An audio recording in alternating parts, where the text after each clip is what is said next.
Baraloki go tswa dihlopheng tse pedi tsa DStv Premiership Mamelodi Sundowns le TS Galaxy e bile karolo ya lesolo la mmusho la go dira gore batho ba tle ka bontši go humana moento kgatlhanong le COVID19. Maloko a sehlopha sa pele sa Sundowns go akaretša Peter Shalulile, Gaston Serinyo, Mthobi Mvala, Ishitana le Rivaldo Kutsie ba humane moento le hono. I think it's been about 30 minutes since I got jabbed. I still feel fine. Obviously, this is for the protection of myself and my family. And most importantly is to try and make sure that things can go back to normal.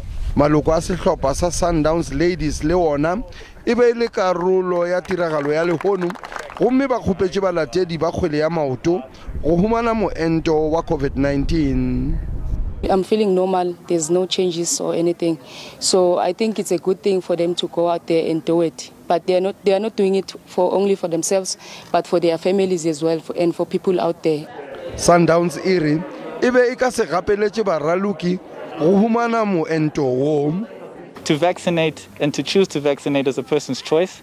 And we have had many players who have chosen to vaccinate of their own choice. And now at this point, it was the effect of seeing others. Baraluki ba nyaka go ipona ba raloka mapatlelong ao a tletšego ka balatedi. We want to return through vaccination to the things we love. We want to return to the stadium. We want to fill up the stadium. Barati ba kgwele ya maoto le dipapadi tše dingwe ge sa le ba ya la mafelelo mapatlelong ka kgwedi ya March mo ngwageng wa go feta. Sfeso Ramara, SABC News, Kempton Park.